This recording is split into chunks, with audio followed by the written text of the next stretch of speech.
Project మనది, గ్రామ పంచాయతీకి వచ్చే నిధులు మనది. 3,000 కోట్లు 15th ఫైనాన్స్ లో ఉన్నాయి. అవి రిలీజ్ కావడం కోసము ఈ రాష్ట్ర గవర్నమెంట్ ఈ రోజు ఎలక్షన్ వచ్చినాయి. వెంటనే ఎలక్షన్ వెంటనే 3,000 కోట్లు గ్రామ పంచాయతీకి వస్తున్నాయి. అవునా కాదా కాంగ్రెస్ వాళ్ళు చెప్పాలా? అవునా కాదా కాంగ్రెస్ వాళ్ళు చెప్పాలా? ఫేకు ప్రింటింగ్లు మేము పుడియచ్చు. సెంట్రల్ గవర్నమెంట్ రాసిచ్చింది, ఒక ముద్ర కొట్టి సిగ్నేచర్ చేస్తే మేము పుడియచ్చు. కానీ అబద్ధాలు వద్దు, ప్రజలను మోసం చేయొద్దు, ప్రజలకు నిజమైన పరిపాలన అందిద్దాం. అదే నరేంద్ర మోడీ లక్ష్యం. కాబట్టి సెంట్రల్ గవర్నమెంట్ పెద్ద మద్దతు మనకు ఉన్నది. మనకు కాబోయే ఎమ్మెల్యే గారు దినేష్ అన్న గారు కూడా మనకు మద్దతు ఇస్తుండ్రు. ఎవ్వరికి భయపడవలసిన అవసరం లేదు. తీసుకోండి, డబ్బులు తీసుకోండి. నిలబడదామన్నారు. నిలబడిన వాళ్ళు ఏ పార్టీకి ఎవరు నిలబడ్డారో మీ అందరికి తెలుసు. వేరేల గురించి ఎవరి గురించి కూడా, ఎందుకంటే సర్పంచ్ ఎలక్షన్ ఆదివారం రోజు 2 గంటలకల్లా అయిపోతుంది. మళ్ళీ మనం కలిసి ఉంటుంది ఊరిది. అందరూ మొక్కలు చూసుకోవాలి. గ్రామ అభివృద్ధి కోసం అన్ని పార్టీలు కలిసి ఒక తాటి మీదకి వచ్చినాయి కాబట్టి, అన్ని పార్టీలు ఒక లక్ష్యం మీదకి వచ్చినాయి కాబట్టి ఇలా జేఏసీ అభ్యర్థులను గెలిపించాల్సిందిగా కోరుకుంటూ, నేను కూడా భారతీయ జనతా పార్టీ తరఫున జేఏసీ అభ్యర్థికి మద్దతు తెలుపుతున్నాను. రెండోది, గడుకోల అభివృద్ధి గురించి మాట్లాడుతున్న సందర్భం చెప్తున్నా. వచ్చినప్పుడు నేను ఆ బ్రిడ్జ్ చూసిన. మరి ఇలా ప్రొసీడింగ్ వస్తున్న నాయకులు ఆ బ్రిడ్జ్ ఎందుకు కంప్లీట్ చేయలేదో చెప్పాల్సిన అవసరం ఉంది.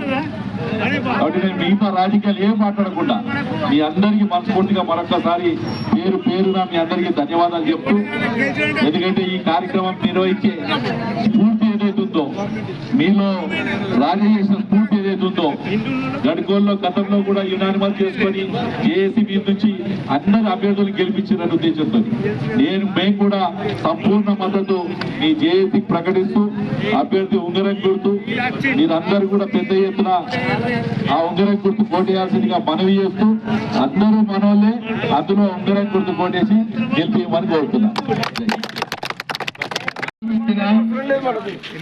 మీ ముందున్న ఉంగరం గుర్తు ఉద్దేటి లక్ష్మి నర్సయ్య అభ్యర్థి గెలిపించాలని కోరుతూ, ఈ సందర్భంగా పెద్దలు మాజీ శాసనసభ్యులు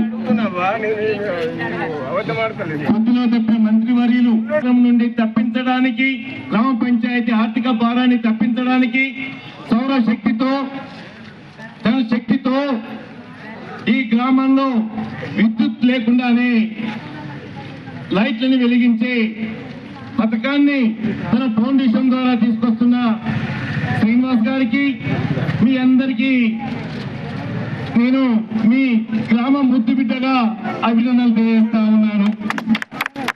ముఖ్యంగా ఇక్కడున్న మీ ముందున్న బాజిరెడ్డి గారు, నేను ఈ సిరికొండ ఎంపీపీకి యుద్ధం చేశాం, తను గెలిచాడు. ఆ తర్వాత రాజకీయాలు కాదు, సమస్యలు తీసుకొని, ప్రజా సమస్యలు తీసుకువెళ్ళి ఎంపీపీగా ఉన్న సందర్భం కానీ, తను శాసనసభ్యుడిగా ఉన్న సందర్భంలో కానీ, మన నియోజకవర్గంలో కాకుండా బాన్సో నియోజకవర్గంలో ఉన్న సందర్భం కానీ వెళ్తే ప్రజా సమస్యల్లో మీరు ప్రజా సమస్యల పరిష్కారం కోసం నిత్యం ఆలోచిస్తారు, పరిష్కరించాలి, ఇందులో పైరవీలు ఉండవు అని చెప్పేసి నమ్మి మొత్తం సమస్యల పరిష్కారం తోడ్పడ్డ వ్యక్తి. అందుకని ఈ గడుకోలకు ఒక గ్రామ చరిత్ర ఉంది. ఆ చరిత్రనే ఎన్నికల్లో మాత్రమే మనం నినాదాలు ఇచ్చుకుంటాం, పోటీ పడతాం, ఆ తర్వాత అన్నదమ్ముల్లా కలిసి ఉంటాం. అది ఈ రోజు స్ఫూర్తిగా తీసుకోవాలి.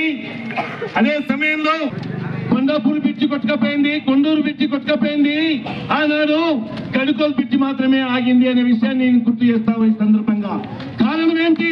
ఆనాడు వీడీసీగా గ్రామస్తులుగా ఆ ఇంజనీర్ లేకుండా మనమే తనిఖీ చేసి ఆ ఎస్టిమేషన్ ప్రకారంగా మనం కట్టించుకున్నామనే విషయాన్ని, ఆ గ్రామంలో మనం కట్టాల్సిన దీన్ని కూడా మనం చేశామనే విషయాన్ని గుర్తు చేస్తా ఉన్నాను. ఈ గ్రామంలో పోరాట చరిత్ర ఉంది. ఈ గ్రామానికి సాయుధ తెలంగాణ పోరాట చరిత్రలో భాగంగా ఉంది. పెత్తందారులకు వ్యతిరేకంగా పోరాట చరిత్ర ఉంది. అట్లాగే ఎవరైనా కానీ గ్రామాభివృద్ధి కోసం రాజకీయాలు వద్దు, జెండాలు వద్దు, గ్రామాభివృద్ధి ముద్దు అని చెప్పేసి మనం ఈ కట్టుబడి ఉన్నాం, రేపు కట్టుబడి ఉంటాం. ఆ వెలుగులో పాలు బదులు ఉద్యమాలు పోసి ఏ కన్నీ తల్లదో కన్నదో సారు ఎవరు కేసీఆర్ రైట్. సో ఈ సాంగ్ ముందు కేసీఆర్ ఒక మాట మాట్లాడతాడు. నా ప్రాణం తెలంగాణ, నీళ్లు రావడం, కరెంటు తేవడం, నా ప్రజలు సంతోషంగా బతకడం, నా కళ్ళతో చూసి నేను సంతోషించడం నా కళ అని ఇది ఈ పాటకు ముందు ఇది వస్తుంది. అదేవిధంగా నేను మీ మధ్యలో పుట్టి పెరిగి ఇప్పుడు నేను ఎక్కడో దుబాయ్లో సంతోషంగా ఉంటున్నాను, మా అమ్మ నాన్న ఇక్కడ ఉంటున్నారు కాబట్టి నాకు అదేవిధంగా ఈ గడుకోలు అనేది నాకు ప్రాణం. ఇక్కడ వెలుగు గడుకోల్లో రావడం, నీళ్లు రావడం, మీరు అందరూ సుఖశాంతాలు అమలు చేయించుకోవాల్సిన అవసరం ఉంది అని అయితే రాజకీయాలకు అతీతంగానే మనం వాటిపైన హామీ ఇచ్చే అధికారులు కూర్చున్నారు కాబట్టి వాటిపైన కూడా అందరం దృష్టి సాధించాల్సిన అవసరం ఉందని చెప్పేసి కూడా గుర్తు చేస్తూ రైతుల యొక్క కార్మికుల యొక్క కులాలకు మతాలకు అతీతంగా మనం అందరం కూడా ఐక్యంగా ఉందామని, ఐక్యమే ఈ రోజు ప్రపంచ చరిత్రని మార్చిన చరిత్ర కూడా ఉంది. ఈ రోజు ఈ ఢిల్లీ రైతాంగ పోరాటం కావచ్చు, అట్లాగే తెలంగాణ సాధన ఉద్యమంలో జెండాలకు అతీతంగా జేఏసీగా తెలంగాణ సాధించుకున్న చరిత్ర ఈ ఐక్య ఉద్యమాలకు ఉంది. ఈ ఐక్య అభ్యర్థి కూడా గెలిస్తే మూడో అభ్యర్థి అవుతాడు. ముగ్గురిని మనం ఐక్యంగా గెలుపుకున్న వాళ్ళం అవుతాం, హైటిక్ చేసుకున్న వాళ్ళం గెలుస్తారనే విశ్వాసం మాకుంది. కాబట్టి ఉంగరం గుర్తుకే మనం ఓటు వేసి గెలిపించాల్సిందిగా మీకు విజ్ఞప్తి చేస్తాం.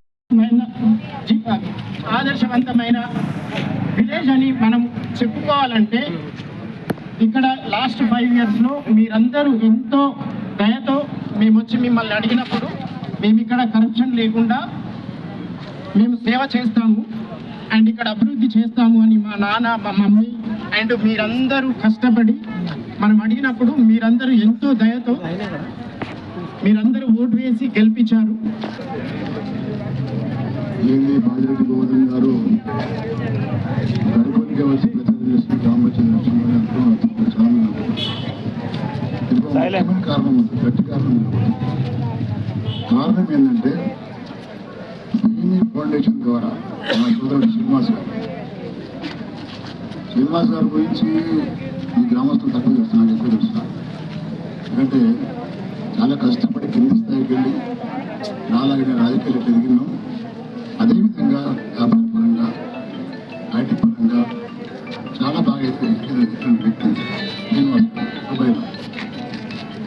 గతంలో చెప్తుంటే నాకు బ్యాంకులో ఆయన ఉద్యోగి ఒకసారి చూడాలనిపిస్తుంది. నాకు వదిలిపెట్టి స్వయంగా కంపెనీ పెట్టుకొని అన్ని పార్టీలు కలిసి ఒకటే మెంబర్ పెట్టుకున్నాను క్యాండిడేట్. రావాలి, అన్ని పార్టీలు వస్తుంటే రావాలన్నప్పుడు రాక తప్పలేదు నాకు. ఎందుకంటే మనము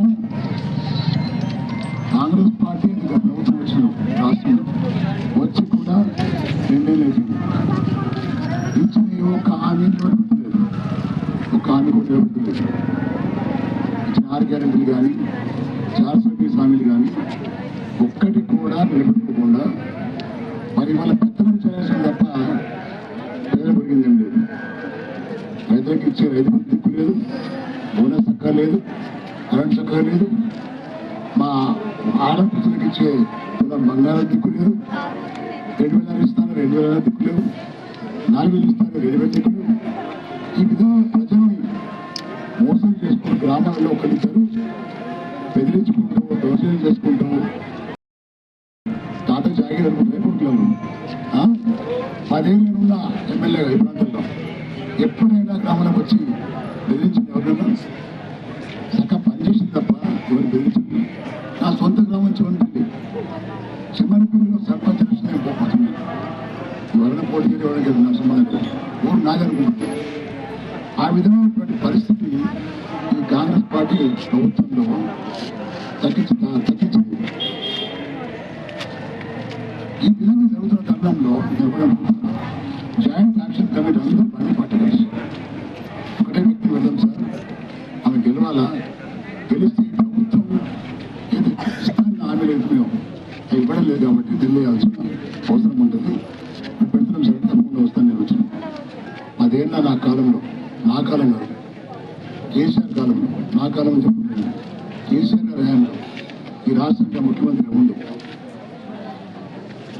మన మండలం శ్రీపురం మండలం దాదాపుగా 1 రోడ్లో 2 బ్రిడ్జ్లు, డబుల్ రోడ్లు, మన గడుకొండ బ్రిడ్జ్, అదేవిధంగా దుగ్గరామస్వామి 2 రోడ్లు, ఈ ఊరు నుంచి గడుకొండ నుంచి తుంబెల్లోడు రోడ్డు, చెక్ డ్యామ్లు, ఇంకో చెక్ డ్యామ్ బ్రిడ్జ్, ఇవన్నీ మనం చేస్తాము. నేను అంటున్నా కాంగ్రెస్ పార్టీ వచ్చి 2 ఏళ్ళు అవుతుంది.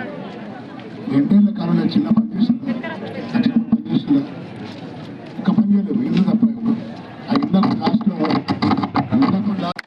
నర్సరీ కానీ శ్రీనివాస్ యొక్క నిఘా ఉంటుంది. ప్రభాకర్ గారి ఈ సొంత గడ్డ ఇది, నిఘా ఉంటుంది. మా భూషణుడు నిఘా ఉంటుంది. తప్పకుండా ఒక రూపాయి కూడా ఇబ్బంది కాకుండా జనానికి చేరే విధంగా ప్రయత్నం చేస్తాం. కాబట్టి తప్పకుండా ప్రభుత్వం మంచి అవకాశం పెడుతున్నారు. నా సొంత గ్రామం లేదు, సోలార్ ద్వారా లైట్ ఇచ్చారు. ఏదైతే చేస్తున్నారో శ్రీనివాస్ దాన్ని దృష్టిలో పెట్టుకొని ఈ మండలి ఎట్లా, ఈ గ్రామాలు ఎట్లా నాకు తెలియదు. చాలా గ్రామాలలో ఢిల్లీ మంది 50 వెళ్ళినా, ఢిల్లీ కాబట్టి 10 వెళ్ళినా, లంచాలు తప్ప వేరే పని లేదు. ఈ విధంగా అరాచకాలు చేస్తుంది గ్రామాలు. మండలి నాది నా జాగీర్ అనుకోడు, ఈ గ్రామం నాది నా జాగీర్ అనుకోడు. ఎమ్మెల్యే గారు కూడా గ్రామానికి ఏజెంట్ పెట్టుకున్నాడు. ఏజెంట్ ద్వారా నడాలి. నేను ఎట్లున్నప్పుడు ఎవరు వచ్చి పనిచేస్తుంది. ప్రజాపాలన నాది, నాది ప్రజాపాలన, అది ప్రజాపాలన కాదు.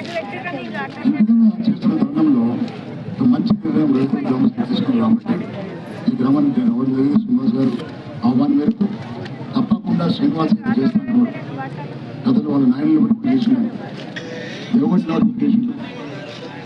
ఇది చేసినటువంటి అభ్యర్థి వెనుక ఇంతమంది పెద్దవాళ్ళను మేము మేము డెవలప్ చేస్తాం అని చెప్పి ప్రజలకు హామీ ఇవ్వడానికి పెట్టినటువంటి సభకు మమ్మల్ని ఆహ్వానించినందుకు ముందుగా సినన్నకు, శ్రీనివాస్ గౌడ్ గారికి ధన్యవాదాలు. అదేవిధంగా వారిని ఆశీర్వదించడానికి ఇక్కడికి వచ్చినటువంటి పెద్దలు బాజిరెడ్డి గోవర్ధన్ గారికి, మాజీ శాసనసభ్యులు. వారు ఒక అభ్యర్థి కాదు, ఈ గ్రామంలో జరగబోయే, ఈ గ్రామంలో ఏదైతే తీసుకోబోయే తొలి అడుగు సస్టైనబిలిటీ వైపు, అంటే దీర్ఘకాలిక సమస్యలు ఏవైతే ఉన్నాయో వాటిని పరిష్కరించేదానికి ఒక గొంతు మన లక్ష్మీ నరసయ్య. సో ఆమెని ఒక సింబల్గా చూడాలి మీరు. వారు వ్యక్తిగతంగా లేకపోతే ఇంకేదా పార్టీ అవి చూడకండి. వారి వెనుక నిల్చున్నటువంటి పెద్దలు ఎవరైతే ఉన్నారో, ఈరోజు ఒకరు వచ్చిండ్రో శ్రీనివాస్ గౌడ్ గారు, ఈ గ్రామ బిడ్డ.